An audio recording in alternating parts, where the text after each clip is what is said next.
Boa noite. Dupla morre em confronto com a polícia militar na zona norte de Natal.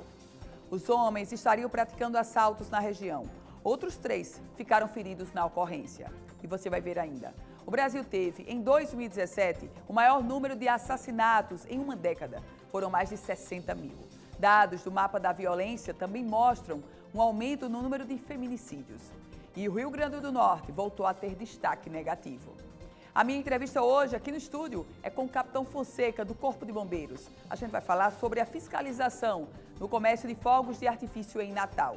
Hoje é quinta-feira, 6 de junho de 2019 e o Band Cidade começa agora.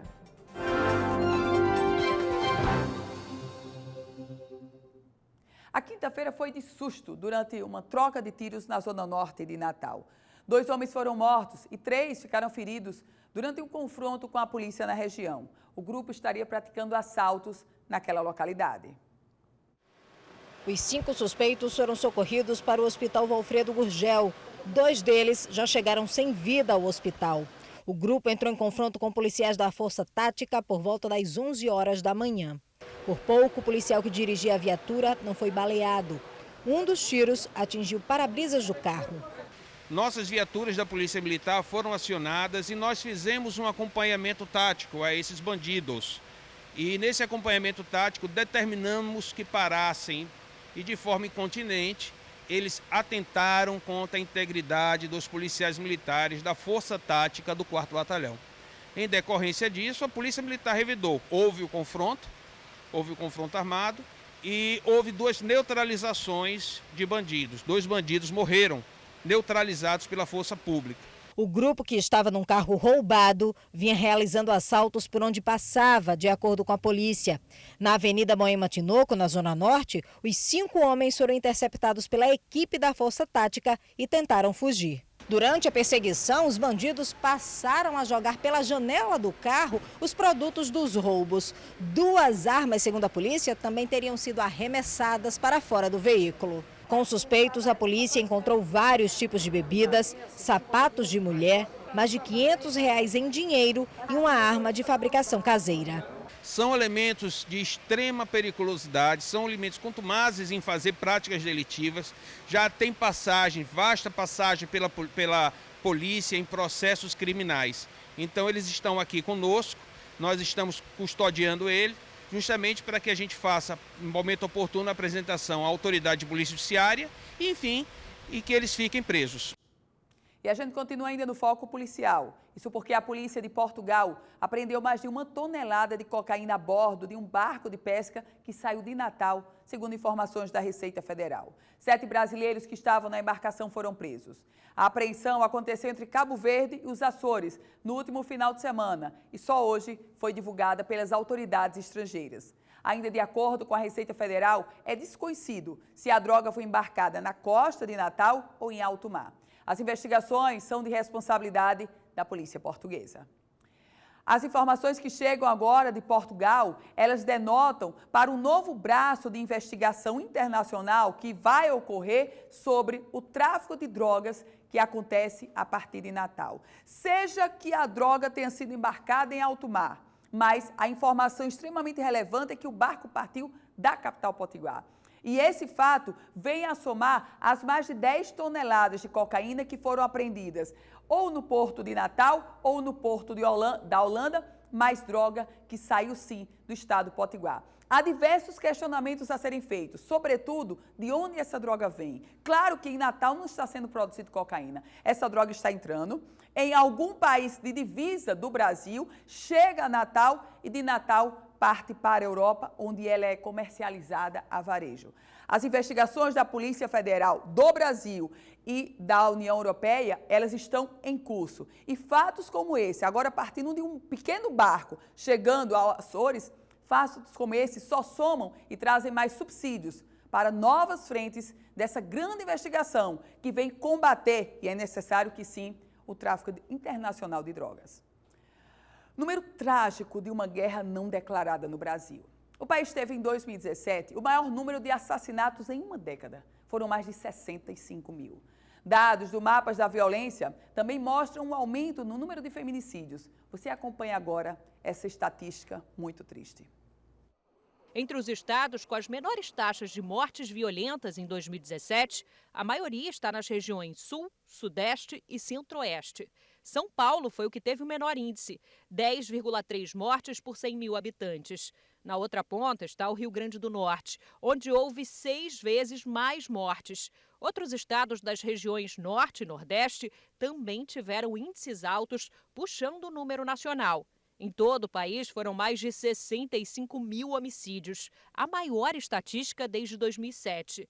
Destes, 70% foram com arma de fogo, número mais alto já registrado. A gente observa esse crescimento em 2017 que a gente acredita tem a ver com a guerra das facções penais lá no Norte e Nordeste por conta da disputa pelo domínio de rotas de tráfico de drogas e também pelos mercados varejistas de drogas. Do total de homicídios registrados no país em 2017, mais da metade foi de jovens com idade entre 15 e 29 anos. O índice de quase 70 para cada 100 mil habitantes. 15 estados apresentaram taxas superiores à média nacional.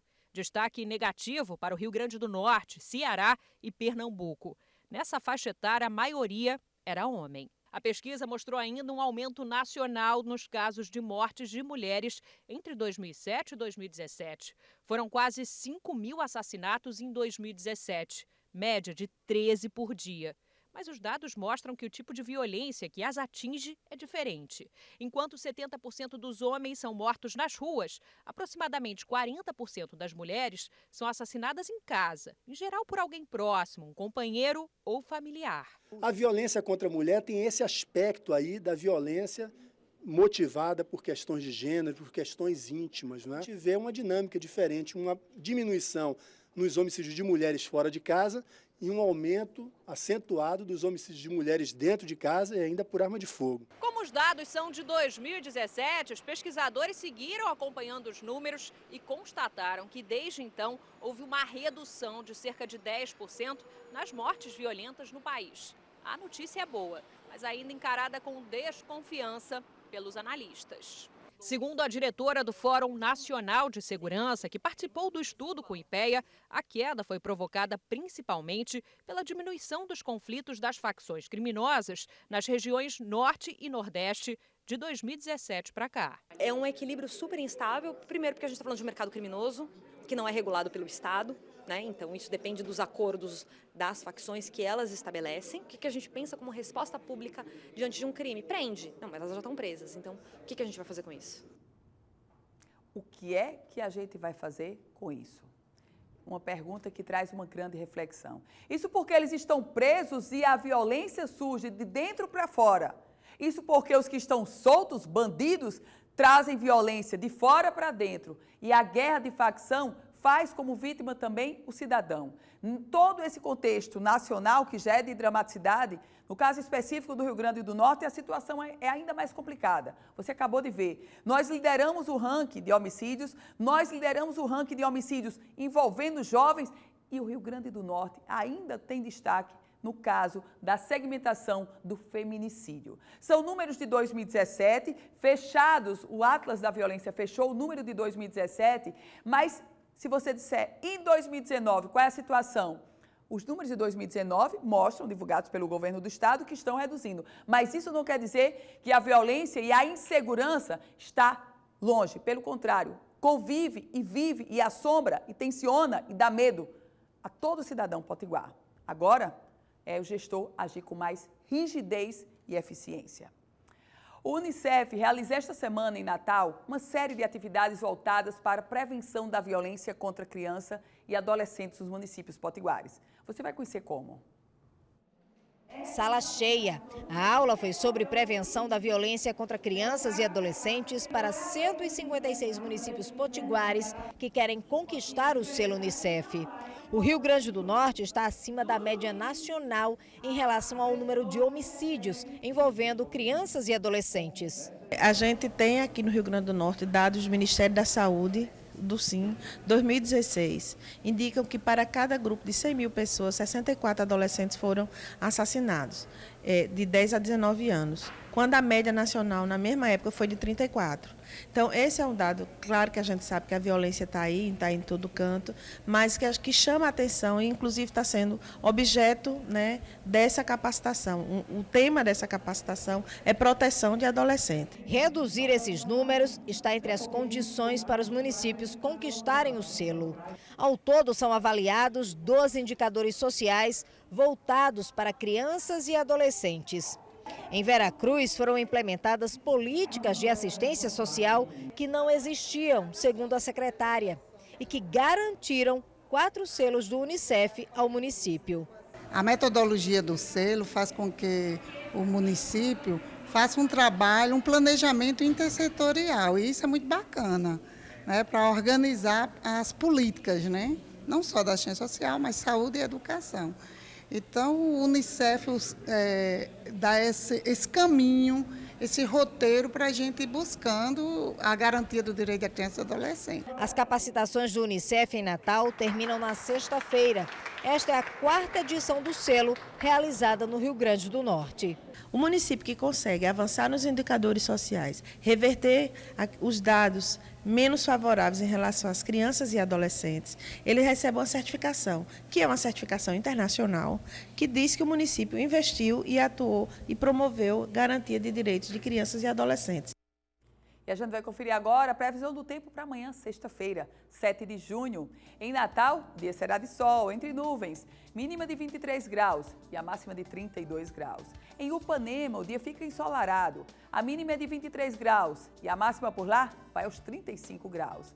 Em Jardim do Seridó, faz sol e não vai chover na sexta-feira. A mínima é de 23 graus e a máxima de 34 graus. O Band Cidade volta em instantes.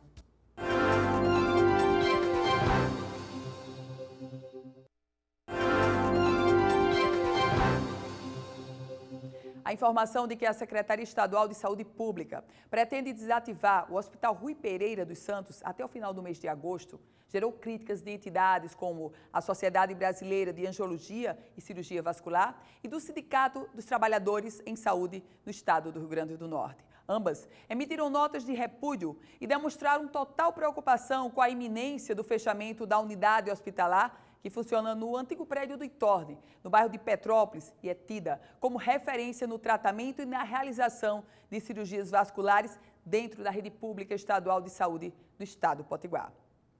O Hospital Rui Pereira, que tem 80 leitos nas enfermarias, soma 10 leitos de unidade de terapia intensiva. Esse é o cenário. No outro lado, o estado do Rio Grande do Norte, que tem seus hospitais públicos superlotados, o cenário do Valfredo Gugel você bem conhece. Aí eu lhe pergunto, onde é que vai colocar esses 80 leitos que estão sendo desativados do Rui Pereira? Onde serão relocados os 10 leitos de unidade de terapia intensiva que serão fechados do Hospital Rui Pereira? A Secretaria Estadual de Saúde anunciou a medida, mas precisa agora anunciar como vai resolver o problema, porque, lamentavelmente, a rede pública de saúde, e não é de hoje, ela vive uma crise. Mas no momento em que se fecha uma unidade, sem toda uma retaguarda para cobrir, a crise, obviamente, vai aumentar. Os preparativos para o Festival de Música Forraço 2019 continuam. A organização do evento promoveu um sorteio para a listagem da ordem de apresentação das composições. Pela primeira vez, Dene vai participar de uma edição do Forraço. O jovem compositor já vive a ansiedade de participar de uma das principais competições de músicas regional do estado. Desde os 14 anos eu componho músicas e a minha expectativa é de poder conquistar o mundo, o Brasil, com a minha canção, com a minha arte de ser cantor.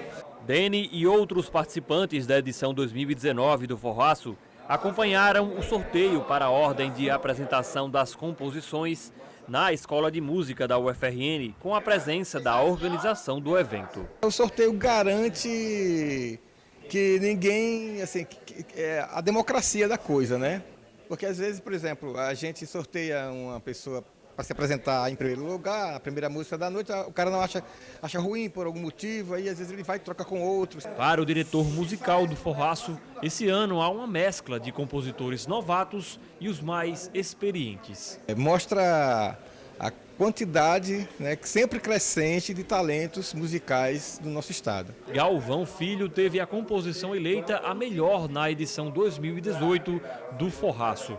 Para o compositor, o importante é a valorização da cultura local por meio da música. A gente nunca pensa em ganhar o primeiro lugar. Quando o primeiro lugar vem, a gente fica muito feliz, o coração feliz, fica todo muito feliz. Mas a gente está indo pela festa. É um espetáculo que a banda está dando de presente para a gente, promovendo esse espetáculo, mostrando que o nosso forró tem qualidade, nosso forró tem força, tem raiz, certo? E a gente retribuindo com uma música bem elaborada, bem arranjada pelo maestro Frank Novaes. Então a gente tem um compromisso muito grande com o público. E no próximo bloco, a gente vai conversar aqui no estúdio com o capitão Alexandre Fonseca, do Corpo de Bombeiros. Nossa pauta é a fiscalização no comércio de fogos de artifício na capital. Band Cidade, volta já.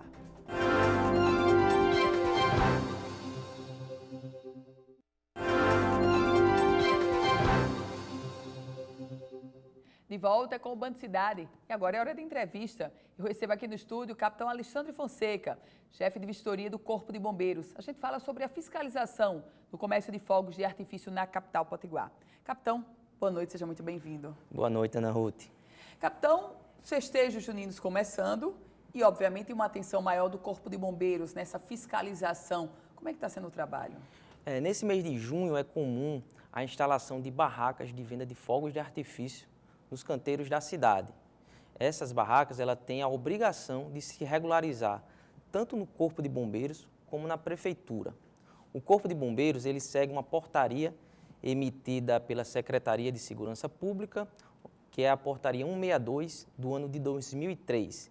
E lá tem alguns dispositivos de segurança que o vistoriador vai verificar, tais como a proteção extintora, a fiação elétrica e também o distanciamento entre as barracas. Capitão, e nesse caso, Prefeitura e Corpo de Bombeiros, o comerciante, ele começa pela Prefeitura, é isso? Isso mesmo, ele começa dando entrada no processo de regularização na Prefeitura, onde vai ser emitido um alvará de localização. Só aí que ele se direciona ao Corpo de Bombeiros e vai fazer um pagamento de uma taxa, onde vai gerar um processo de vistoria, e o vistoriador vai conferir em loco todos os dispositivos de segurança. E quando o vistoriador chega e identifica que não estão todos os dispositivos de segurança, o que ocorre com aquele comerciante, com aquele vendedor? Ele é proibido? Ele tem prazo? Como é que acontece? Durante a vistoria, ele vai verificar os dispositivos. Se estiver faltando algum dispositivo de segurança, ele emite uma notificação, dando um prazo para corrigir a irregularidade. Quais são os principais dispositivos de segurança, capitão? São a instalação de extintores de incêndio, tem a utilização de fios, que é um fio adequado, que é o do cabo PP, e também tem a questão do distanciamento entre as barracas, que devem ser no mínimo de 5 metros. Quais são as infrações ou as irregularidades mais identificadas nesse trabalho, capitão Fonseca? Normalmente, o pessoal que procura o Corpo de Bombeiros, como é um processo simples e os dispositivos também são de fácil instalação, na medida que chega o vistoriador no local, normalmente eles conferem tudo e não tem irregularidades nos que procuram. As irregularidades encontradas são mediante as denúncias, onde o responsável pela barraca não tem nenhum dispositivo de segurança, não instala. Agora, capitão, quando a gente fala sobre dispositivo, a gente lembra logo do extintor. Isso. O detalhe é que nem todo mundo sabe usar o extintor. Como é que a gente pode garantir que tem o extintor e que, numa ocorrência, a pessoa saiba usar o extintor? Pronto. No momento da vistoria, se caso a pessoa não tenha o conhecimento do extintor, ele pode perguntar ao próprio vistoriador a orientação de como utilizar. E ele vai repassar as informações necessárias. A gente falava sobre 2 tipos de fiscalização e o senhor realçava isso. Um, aquele comerciante que busca o Corpo de Bombeiros. O outro, aquele que é denunciado e o Corpo de Bombeiros vai até ele. São muitas as ocorrências de, digamos, informais que são denunciados, capitão?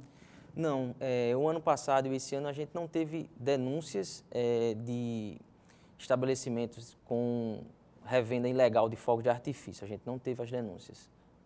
Agora, você falando sobre revenda ilegal de fogos de artifício, a gente sabe que algumas pessoas ainda insistem em vender fogos de artifício até dentro de casa. Elas usam a casa, a residência, como espécie de comércio, de varejo, comprando no atacado. Isso é muito perigoso, né, capitão? Muito perigoso. O Corpo de Bombeiros não recomenda comprar fogos de artifício de fabricação caseira. A gente recomenda, o Corpo de Bombeiros recomenda, apenas comprar aqueles produtos de fábricas autorizadas.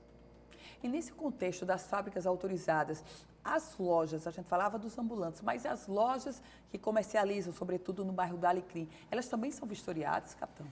Sim, elas são vistoriadas, elas entram com um processo de apresentação de projeto, vai passar sobre uma análise e depois solicita a vistoria, onde já é uma coisa mais complexa, porque vai ter outros dispositivos de segurança. O senhor é chefe de vistoria do Corpo de Bombeiros. A sua equipe, a equipe da vistoria, é suficiente para a demanda que tem hoje em Natal, nesse momento, nesse período de festejos juninos? A gente fica com um pouco de dificuldade, porque o efetivo é reduzido e a gente dá uma demanda de quem nos procura. Fica um pouco difícil a gente deslocar algumas para a realização das fiscalizações, que é uma atividade extra da vistoria. Então, fica um pouco difícil para o efetivo que nós temos dar essa demanda de fiscalização. É um pouco difícil. Capitão, quem está nos assistindo quer fazer uma denúncia, como é que deve fazer? De repente flagrou que na sua rua seu vizinho está vendendo fogos de artifício dentro de casa. Como é que ele faz, capitão? Pronto, ele direciona para o Corpo de Bombeiros, que é ali na Avenida Alexandrino de Alencar, e faz uma denúncia no protocolo geral do Corpo de Bombeiros, que é no próprio quartel. Capitão, nesse caso, falando agora diretamente para o cidadão, quais são os cuidados que ele deve ter? Fogos de artifício, invariavelmente, sobretudo as crianças soltam e os adultos também soltam. E a gente sabe que dos fogos de artifício podem surgir incêndios. Quais são os cuidados que o senhor, como chefe da vistoria, traz para a população? O primeiro cuidado é comprar nos estabelecimentos que têm regularização, tanto da Prefeitura como no Corpo de Bombeiros.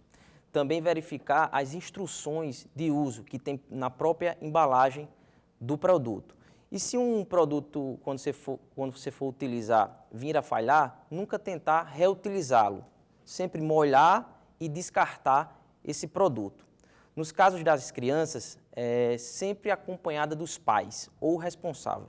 O perigo maior está aí com as crianças, capitão? O perigo maior está aí pelas crianças porque a criança é mais fácil dela não observar as orientações de uso do rótulo. Então, a gente tem que ter um responsável no local para exigir o cumprimento das normas.